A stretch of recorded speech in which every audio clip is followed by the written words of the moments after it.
G'day and welcome to the Digital Investor Podcast. And today we are looking at maximizing the sale price you get when you come to sell your website. So, how do you sell a website for top price? And to help me do that today, we are joined by two very special guests, actual graduates of eBusiness Institute, but more importantly, one of Flippa's top rated brokers on the Flippa program.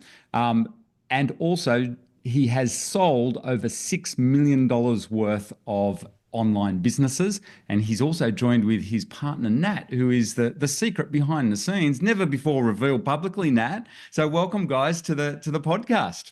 Thank you. Thanks, Matt. It's good to be here. Great to have you on here. And today, guys, what we want to cover, it's fantastic to have you both here to talk in detail about what you see working so well when it comes to exiting websites, because Joe and Nat, we've noticed that all our students that have sold websites through you guys uncannily get amazingly high sale prices. And so what I want to unpack today is what the hell are you guys doing there? How you're helping these guys get such great results, and for all your other clients as well. So let's jump straight into it. You two have an interesting pathway, which is also recorded on some of our other podcasts. But Joe, do you just want to give us a real brief background of who you are and where you're from? Yeah, so I'm from Brisbane, Australia. We're currently based in Sweden. I started buying and selling online businesses in 2012 through you, graduated in 2013, and did that for a while. Pivoted to be a broker, I think around 2018, 2019, launched Just Website Brokerage, which is our brokerage. And that's what we've been doing since then. And most of that 6 mil of deals across 220 transactions about that were done through that brokerage. And what I'll point out to our listeners, why this is so important to listen to someone like Joe and Nat, these guys, you heard there, Joe's full-time occupation, and you'll see it on our previous interviews with Joe on the Digital Investors podcast. Joe was buying and selling online businesses before he became a broker. So you're doing that for quite a few years. You're working as a clerk and you quit that. And Nat, what was your previous occupation? Yeah, so my professional background is in construction, quantity surveying. Yeah. So I started working with Joe on buying and selling businesses probably about 11 years ago. But I've always been sort of silent in the background, so I don't think many people really knew I was there. But started working basically full-time with it about 3 years ago or so. 3 years ago. Yeah, and quit my day job 2 years ago. So nice one. So you're you're working with Joe as a broker, and do you mainly work on the sell side or buy side? Sell side mainly. Sell side. So but I am involved with buy side as well, but just not as much.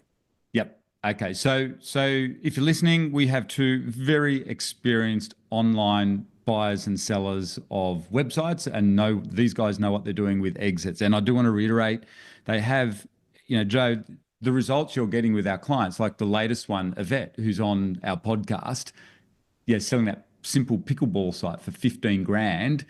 Let's start out with then these sites. Actually, really good point to start, I think, is that was a $15,000 website. What size websites are you typically selling?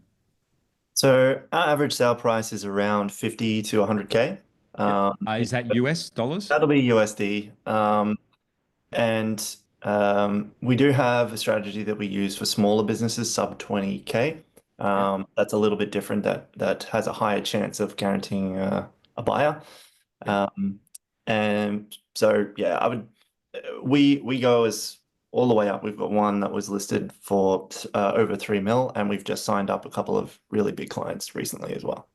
Okay. So you've seen all these sorts of deals. So for someone listening to this, they're probably, they're going to have a wide range of websites that they may sell off. So think of that, our community really well. Typically, and across your own clients, this is a really cool insight, I reckon. Why are people selling their websites? Let's start out with that. Why might someone sell their websites? You want to take that one? Yeah, interesting question. And it's one that comes up a lot.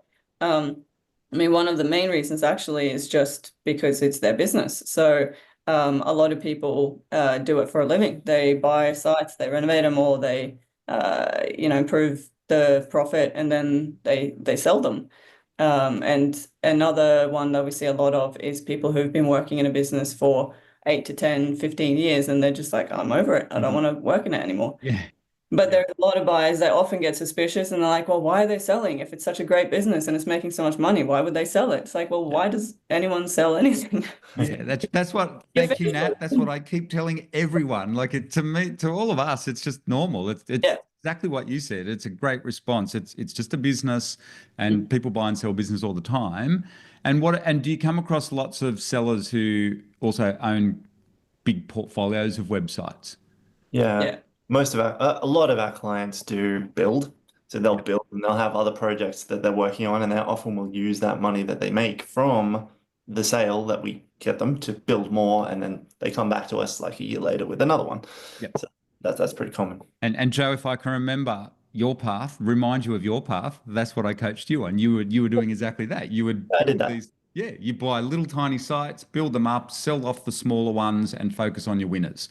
And Yeah, so I if did. you're listening, like Nat said, I think this is a big lesson straight out of the gate here, that as a buyer, people are suspicious, but as you heard, we sell websites for all sorts of reasons, and we see it in those kind of two or three categories you just said there, which is it's a business, and they do it as a business, so they sell them off to make money. And if you're listening, that you should be thinking about that. Or you've got a portfolio and you're selling off your lesser sites to focus on your big ones or to roll the money into it. So if you're in any of those categories, let's jump into it.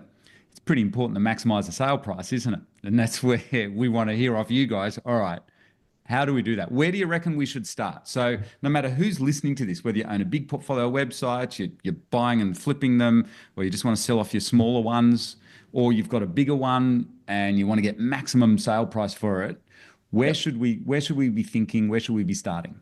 Okay, so the first thing, when you are beginning to think about selling, the process is going to be roughly between 3 and 12 months. Yep. So it's at that point, okay, I'm thinking I need to sell. The first thing to do is to do your best to maximize your profits without like jeopardizing the business. So a lot of the time there'll be business where they're like, running some stuff on the side that's kind of maybe working, but get rid of as much of that as you can, and try and maximize that profit. So if there's like whether that's through increasing the revenue or decreasing the expenses, whatever you can do within 3 to 6 months out from selling is going to go a long way. So most valuations are based on how much money it's making, the profit of the business. And so because that's the base, the higher that is, the higher the valuation will be. Okay. And so you're suggesting, and like we used to do this with when I was doing this for bricks and mortar businesses, we needed at least 12 months to work with someone on a bricks and mortar business. What's practical? Is that practical with online business? Where do you see most of your clients come to you? I would say it's faster than that. Most of the people who come to us as clients, they haven't prepared anything, so we have to do it all for them and hold their hand through it. And if you're And listening, a I'm going lot to of jump the in there. time, That's a massive mistake. So yeah. you need to prep. This is what Joe is telling us to do. So what do you reckon someone listening should prep for? Part of our service is helping you prep. So if there's something obvious that we see, we do sometimes give the advice, hey, come back in 3 months once this is sorted. But if they're in a hurry and they just want it sold, then we prepare the information for them. But yeah, so I mean, do you have anything you want to say to that? Not on that, but another point, or the next point. Well, let's give the guys some guidelines. I reckon it should be about 6 months. If you're listening to this and you really want to maximize your price, you need to. So with bricks and mortar, it was always 12 months plus. I saw where we could really maximize price. What you don't want to do, guys, is what Joe just said: is just turn up and say, just get rid of this thing now, because that's screams fire sale. So be thinking about. Our mentors always taught us, think about the end game from day one, actually. So as you're building these websites or you're buying them and you're building up a portfolio, every single one, even the little tiny ones, just be thinking out, all right, I might be selling that next year. I better start thinking about how I'm going to make that look. So let's look at how we make it look. So let's start the prep 6 months out to maximize the sale price. The next couple of things, let's go through a few little points here because I know you've prepared some really cool stuff for us. What's the next thing that you see as being important? Continuing running the business the same way they have been. Yeah. I mean, we see a lot of people that just they go, I'm finished with it, and then they just take the hand off the wheel, drop the ball, and it just starts going down from there. Or they don't order more inventory and the stock starts selling out. And we're like, you have to keep running it, the business, as though you were keeping it, because it might take months to sell. And by that stage, no one will be interested anymore because it's not nearly as profitable, or the valuation will come right down. Yeah, and thank you, Nat, again, because I just actually advised someone on the sale of a 7-figure e-com site, which they've sold. And that was the main thing I said, because they were burnt out. They wanted to move on. It was a really good business. I said to them, whatever you do, you keep hammering it and you'll get maximum price. And sure enough, they got a cash offer within 2 weeks. And they were ready to emotionally just let it go, exactly that point. And if you're listening to this, what Nat just said is so important. I see it happen so many times. We used to see it we first started seeing this when we're doing it with bricks and mortar businesses.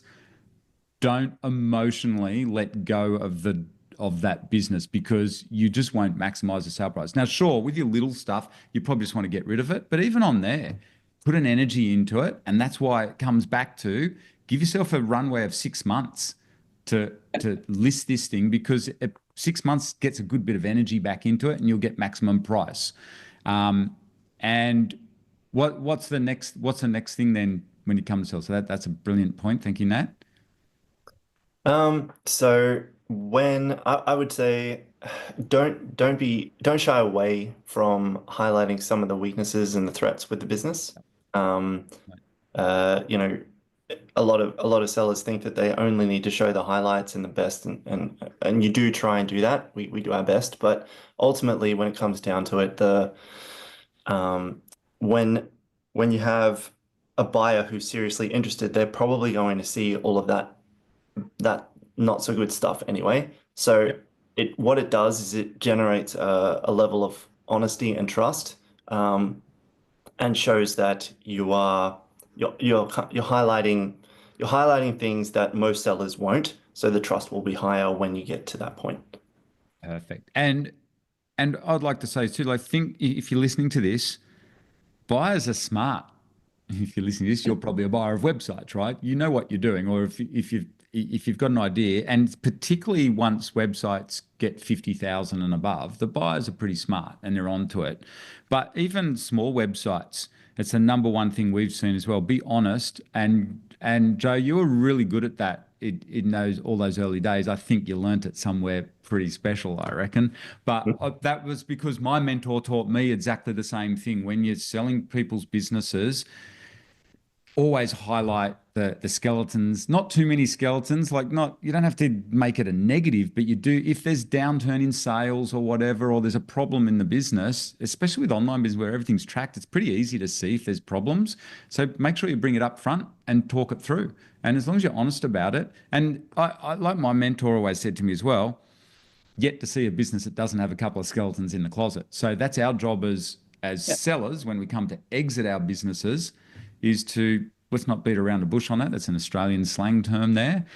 Bring it out. And then I think for you as a broker too, does that help when you can have those healthy discussions? Yeah, of course it does. You know, the buyer will also have their own objections and things like this too. So the more that you can put out, in front of everybody, the better it is. Trust is hugely important in online deals. Yeah. So the more you can build rapport and trust, the better, really. And I think, is that in interacting with the buyer, that kind of brings us into the next point. Any tips around that as a seller of a business? How should you conduct yourself when you're interacting with buyers? Like like every buyer is be your buyer, or every client that comes through, everyone who's interested, always treat people with respect and, be thorough and always keep them on side because there's you as a well, that's more on the buy side, but yeah, just treat everyone as though they're your buyer because they might be. Well, you never know, do you? Who's going to be in that? Because so typically when you're listing a website, big or small, are you dealing with lots of buyers? Just so someone knows listening to this on the other end, like hey, we're talking two people because like with real estate and stuff, you only need two or three buyers and the deal's done. Yeah. What happens with website sales? Yeah, so I mean, if you're listing on a public marketplace, you have a lot of people coming and they check it out and then they disappear. Yeah. That's a very common thing. And so if you're talking about everybody who actually comes and actually like, signs an NDA or something, but then doesn't go anywhere, we're talking like, you know, almost 100, depending on how long it gets. More even, yeah. Yes, in some cases even more. So figuring out how to filter those and get responses out of buyers can be tricky. But that's where, treating them with respect and not being too abrasive.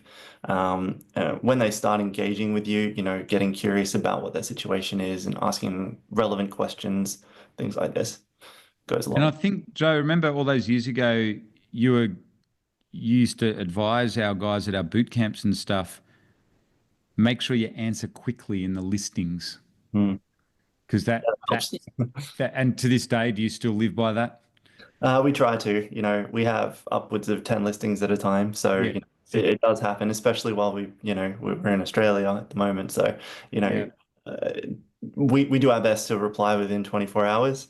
A lot You of know, sometimes we have to go via the seller as well, and so yeah. there could be a bit of a delay there. As a broker, it's harder because, Yeah. there are some questions that we need advice or some input from the seller before we can properly respond. But even then, like we try to respond and say, hey, I've received a question. I'm just asking Yeah. it, the seller for some additional input and I'll get back to you. So, Okay. And I think I'm going to reiterate the lesson here. Presumably, if you want to sell your business for top price, here's Matt's advice: being your mentor, not your mother. Get back real quick. If you're doing it through a broker or yourself, Yeah. don't muck around. Don't make these jobs harder. A broker's job harder than it needs to be, Mm. because in this day and age, I think it's really important, and it again helps build trust with potential buyers. But please, this is again why you need to be prepared for selling. Be on it when you decide to make the listing available. Make sure you're available for those first couple of weeks. Especially working with brokers and stuff, so they can get back in a timely fashion. It can make things go a lot quicker. Because do you see most of the action with website sales happen in the first couple of weeks, or do listings drag out? I know the market changes and that's fine, but in general, what like say a good listing, a good online business, it, There's usually a lot of buzz at the start. yes. so is Um, that the most critical time? Would you say those first 2 weeks? yeah, probably.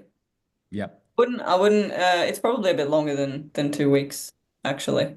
Maybe the Mhm. first month or so Yeah. is usually fairly interesting. Like you get a lot of new people come through. Yeah. I mean, as brokers, that's when we send out emails to our list and, put out the word that we've got a new Yeah. business for sale. So usually there's that first influx of interest. That's usually the biggest flow, unless it gets picked up and Sent launched. out in a newsletter or So something. someone Yeah. else's newsletter and Yeah. things like this is sometimes Okay. resurface. And okay, so with with the deal, say we're getting to the point where there's a deal that's going to happen. So there's all this communication with potential buyers.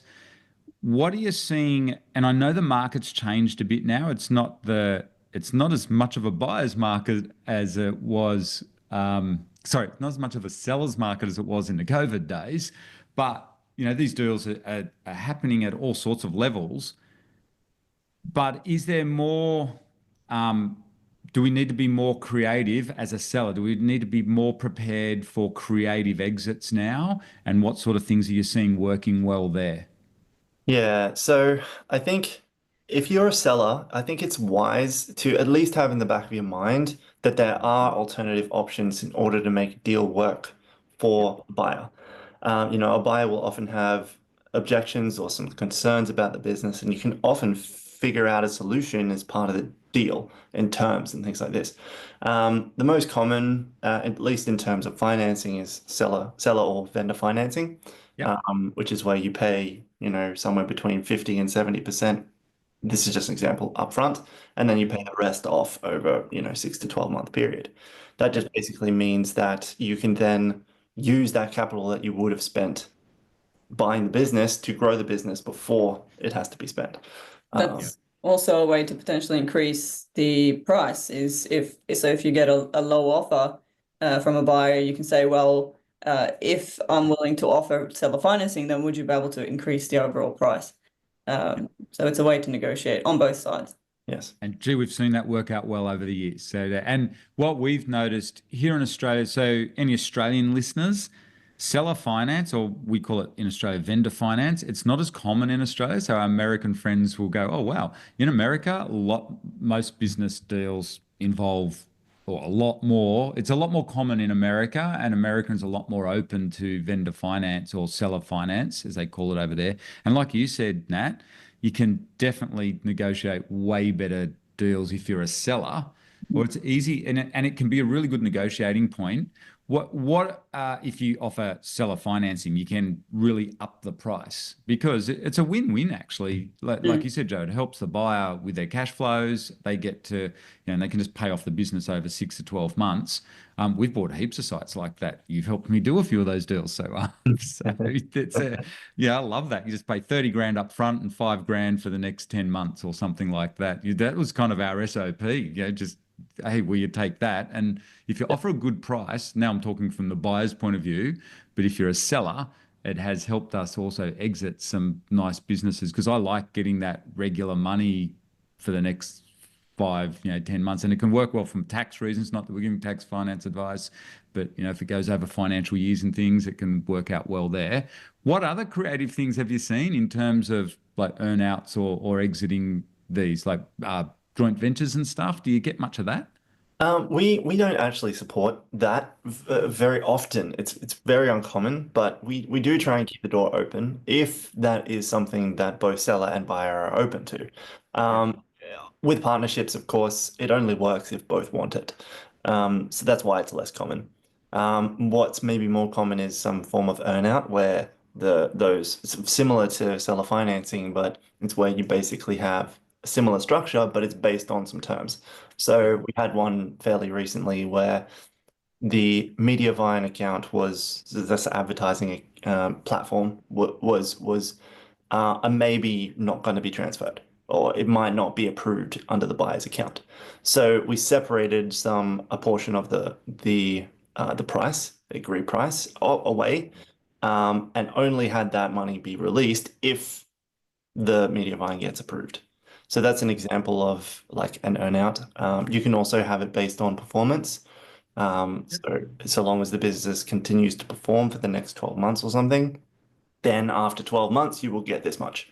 It's a little bit more complicated because then you have to agree on how it's going to be recorded and documented. You have to be on the same page, and you also have to basically both trust each other enough to make sure that there's no dishonesty happening there. But you can hire accountants and things like that that will help you through that process also, or a broker like us.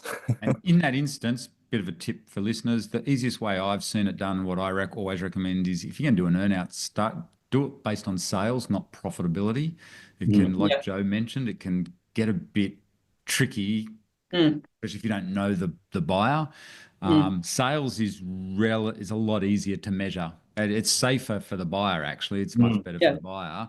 But even as a seller, it's just easier for both parties because it's really easy to track sales with online businesses, and it can't be argued against. So you have that. What you got to do is, if you're listening to this is why you need to prepare and speak to someone like Joe and Nat, a broker, and get the different scenarios in your mind and go, how might this look? Because I'm suggesting this to you guys, giving you guys advice and our listeners. I think we're going to see a lot more of this now going into the future. The world's changed, and it is and it's a great outcome for everyone. These kind of earn-outs, and I know as brokers you don't want to do those sorts of deals, but I think that's a reality. And like I said, in America, that's very normal to do vendor finance. That's kind of 101 stuff, and I've seen that work extraordinarily well.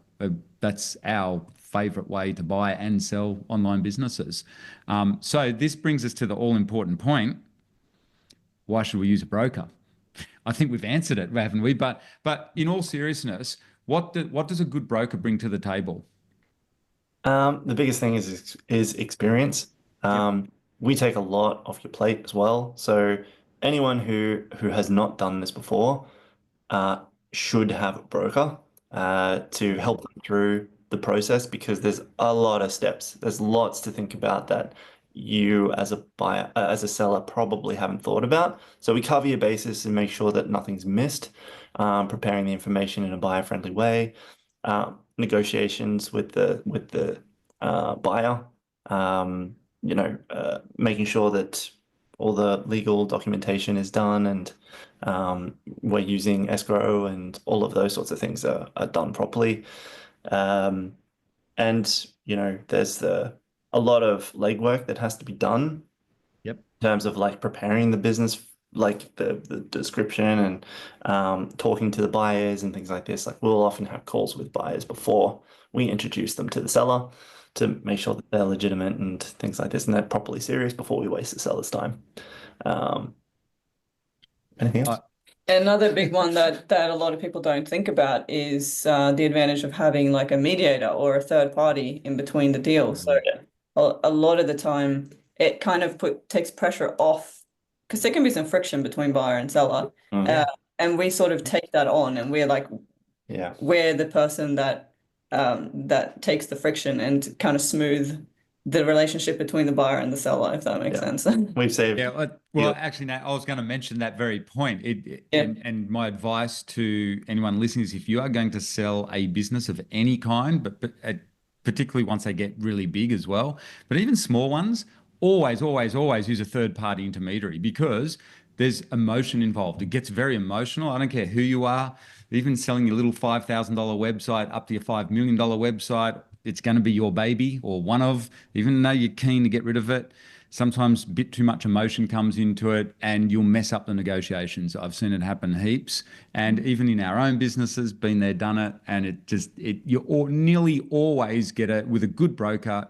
If you listen to this, you nearly always get more than you trying to sell it yourself. And I've seen so many business owners mess up the negotiations because they get emotional. And like you said, Nat, you need that third party to take, what's the word? How did you word it?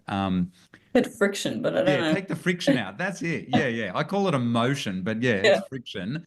And even you guys who think you're super cool and calm, when it comes to negotiating, you want experienced hands on there as well. Also, I think why brokers, I'll throw this out there for everyone, what brokers also bring to the table, or good brokers, is a very wide network of potential buyers who they probably already know and have a bit of a relationship with, whereas you won't as a seller. And that's what you were kind of alluding to there, Joe, as well. Did you hear what Joe said? He said there's a lot of work going on in the background when you get a listing.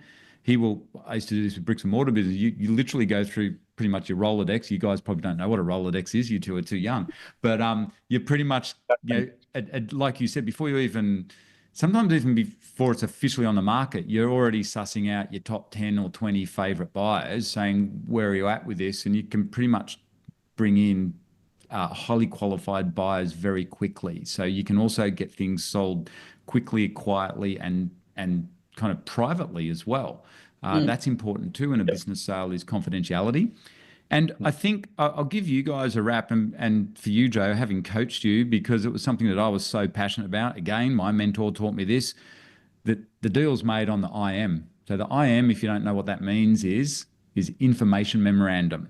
And one thing I noticed about Joe, very early on the piece. He took this on board when I used to teach when I first started teaching that many years ago, the importance of an information memorandum. And I think, Joe, you're a bit of a legend. What do you reckon that at writing in? Is that why you're so attracted to Joe all those years Yeah, ago? Because he could write a really good IM. Sounds so yeah, geeky, doesn't it? But in all absolutely. seriousness, Joe, you really dialed that in out of all our clients all those years ago. And I think, remember how many websites you sold, like your little ones? Look at your success, and you just dialed that in to the point where everyone now knows you're a legend at writing these information memorandums, and all our clients comment on it. And whenever, our guys look at your listings, and there is an art to that. And the sale is made. This is what my mentor told me: the better the IM, better the information memorandum, the better the sale. Because it's not always about, here's the juxtaposition of what this whole podcast is about. It's not always about getting top price. Sometimes it's about just getting a good sale through with two people where it goes through cleanly and smoothly. And that's an interesting one. But I think, in my opinion, my mentor was right all those years ago. The information memorandum is super important. And loaded question here to you, Joe. But now that I've reminded you of the importance of it, do you agree with that? Like, is that something you see as a strength of what you and Nat do? Of course. I would say it's probably the thing that we focus on most after the numbers. So once we've got the numbers, the next most important part for us before we list the business for sale is that IM business description that explains the business. And we've actually, since you've probably seen them, we've gotten better at it. Oh, hell yeah. We've done so many deals now that we've Yep. we've made it, like, in the past it would be super, super long. Now we figured out ways to, like, make it quite a lot more concise and to the point. And a lot of people will, like, yeah, there's definitely an art to it. Yeah. And one thing, looping right back to what Joe and Nat were teaching you at the beginning of this podcast interview, why you need to prepare 6 months. It just made me think. One thing also, Joe, that you do really well, and Nat, is part of that IM is the behind the scenes. When people sign the confidentiality agreement, they get access to the figures. Now there's a certain art to preparing those in a neat way and making sure that's all together in a succinct way, so there's no traps for potential buyers and things. And I think that goes hand in hand with this idea of prepping this thing over 6 months, because you like to show a good 6 months worth of figures, don't you? That's kind of a big part of your IM. 12 months. Yeah, 12. 12 months, yeah. Minimum. If you can, anyway. I mean, we do The more the better if you're listening to this, but that's why. But it does take time to prepare that. And I think we've always been impressed with not just the figures, but also how you put in, like, the keywords and the way it ties in with the Google Analytics and showing the traffic, and super, super important. Having those KPIs, exactly like what we teach here at eBusiness to this day. Very similar spreadsheet actually to what you're doing in your IMs. It's the same thing. That's why, guys, if you're listening to this, it's a great skill to learn how to buy and sell websites. It can carry it in many different ways in life. But yeah, you guys do that particularly well, and there is a lot of work. So again, coming back full circle to the beginning of this podcast, this is why, if you are looking for maximum price when you come to exit your website, I think the most important thing is preparation. Preparation is key. It's like that idea, and I know lots of books teach this. Think about the exit from day one. Well, at least be thinking 12 months prior to selling, or 6 months when it comes to a website. But I think that's key. And for me as well, listening to you guys, and hopefully listening to this, you will see, and obviously I'm biased because I was a broker many years ago, but I know behind the scenes the value and the amount of work that a broker puts in. And I can tell you, these guys here, Nat and Joe, put in massive effort. They're very conscientious. You can see they've done millions of dollars worth of deals, $6 million. But not only that, both Joe and Nat have bought and sold websites themselves. So you know what I'm going to say here if you're listening to this. But if you are looking to exit your business, guys, where can they find you? Because you guys are awesome brokers. Here's your chance to plug yourselves. Justwebsitebrokerage.com. There is a form. And say that again so it's clear. Justwebsitebrokerage.com. Awesome. That's the place to go. You can fill in a form there that will give us the information we need about your business to give you an initial valuation. And in that email that we respond to you, we'll explain our process basically from start to finish, and all of the terms that we have. And you will also handle smaller websites as well, won't you? Like under 20K. Because look at the results you've gotten in our community for when our beginners build these little sites and sell them through you guys. Yeah. So our minimum, we sometimes go lower with exceptions, but a minimum typically is 10K USD in valuation. We will let you know. You can fill in the form. It's free to do that, and we will tell you if it's a little bit too small, and we can have a discussion around it. Generally, that means $200 to $300 per month profit. A bit more. Maybe I would say 500 per month profit. And really listing through you guys doesn't cost any more than, because you're listing them, you guys list your businesses through the Flippa platform as well. So there's no real commission difference anyway, whether they go through you or Flippa or whatever. Well, that's another interesting point, actually. An inherent benefit is that we are, as brokers, we have access to multiple platforms now. So it's not just Flippa. We use Acquire and Investors Club and a few others as well that will help branch and increase the exposure to the business. And we charge the one fee and commission, and that covers all of the platforms. Exactly. And those platforms nowadays will charge you a fee, sometimes monthly as well, that you don't have to pay with us. It's just a one-time thing. So yes, if you want to get started in this place, make sure you check out our free masterclass or get in touch with Joe and Nat about selling at your website for maximum price.